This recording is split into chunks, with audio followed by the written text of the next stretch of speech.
Now, you know this wouldn't be a complete review without coffee, right? What's up, guys? My name is Josh, and today we're going to be talking about the Cambridge DACMAGIC XS. This little guy has pretty much impressed me, and I do feel the need to disclose that this is actually sent to me by a viewer, but I'm not being paid by anybody. This is not an advertisement by any means, and I am going to put an Amazon affiliate link if you would like to buy this down below. That being said, I'm going to keep this review pretty simple. This is a pretty simple device, so let's go ahead and go over the build first. There's a micro USB input and a 3.5mm output. A volume up and down button that rattle ever so slightly. The volume buttons sound like this. And there are 54 steps of volume. Personally, I would have preferred like a dial or something where I can physically see it, because if you plug this into your computer and your volume's all the way up and this thing is all the way up, it is gonna blast. So make sure you always check your volume first. And the whole thing is wrapped in a relatively thin layer of what feels like aluminum. Now, I don't really like going over specs that much, so if you're really into specs, here's a picture of the specs per the website. So let's go ahead and get into what it sounds like and what I get out of this thing. I would say that low to low medium impedance headphones are gonna be where this thing shines the most.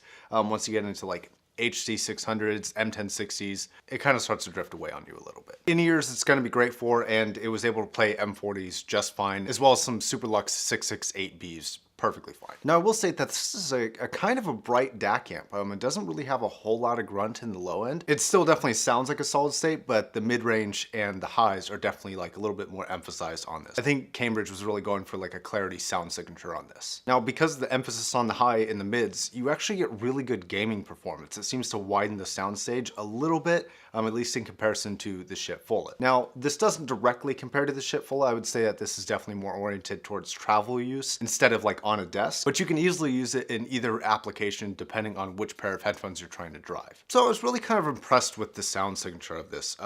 It is pretty clear, and for a 24-bit DAC amp, this sounds really, really good for the price. Like really, really good. 75 bucks is a good range for this to be at. And if I bought this knowing which headphones it mixes with and which headphones it doesn't mix with, and for the purposes of like travel and mobile use, I would definitely be happy with my purchase. That being said, there are two caveats to that statement. On really low impedance headphones, I was able to hear a very, very slight hiss when no music was playing. It did go away once the music was playing, or at least it was inaudible to my ears. And I can't tell you if it's every model or if it's just this one. Now, it really wasn't noticeable, and if I wasn't sitting in like a quiet room, if I was out and about walking around where this thing really shines, I wouldn't have even noticed at all. And the second thing is that if you don't already have one, you're going to have to buy a separate converter. If you use iPhone like I do, you're going to need a lightning cable to micro USB adapter. So that's something to consider for your purchase. I will put an Amazon link for one of those down below as well. And you will also need a male-to-male micro USB if you're playing this off of Android. Now, if you have a pair of in-ear headphones that is comfortably being driven off of your phone, what I would really use this for is the space where you have a pair of in-ear or over-ear headphones that isn't quite powered enough by your headphone, but also doesn't require like a huge mobile amplifier to power. It's got to be right in that sweet spot. 56 ohm headphones are the highest impedance that I felt were comfortable on this, at least for the pairs that I tried. Your experiences may differ.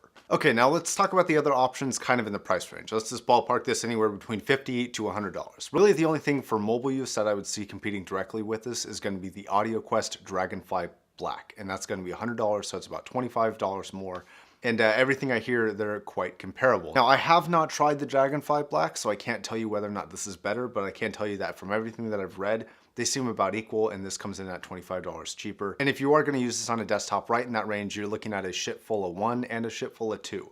I've never tried the Shitfulla 1, so I can't speak on that one, but the Shitfulla 2 is a much more powerful option. Let me know in the comments if you want to see a comparison between these two. I'll probably go ahead and make that comparison, but depending on the demand, I may not put it out. So, closing statements for this thing. This thing is immaculate for travel. There isn't really any other companions that I would rather have for this, because it literally fits right in your pocket perfectly and doesn't take up a lot of space at all. And the aluminum body makes it at least feel like it would be a long-lasting build just jostling around in a pocket. I think for the money, it may not be the best for desktop use. Like I said, I think you're better off saving 25 bucks and going with the Shitfulla 2, but that's just my personal experience. Of course, that depends on the headphones you're driving. If you have a headphone that you love and it's really low impedance, then on a desktop, this is gonna work great. It's small. The only thing I would recommend is actually taping it to the desk, like just put double-sided tape on the bottom and plant it there. So yeah, this is definitely getting a passing score as long as you fit the requirements for what I think it's built for. And I would say that it's definitely a great deal for the money. It sounds really good, really clean, and it's simple, does what it says it's gonna do. I really like it.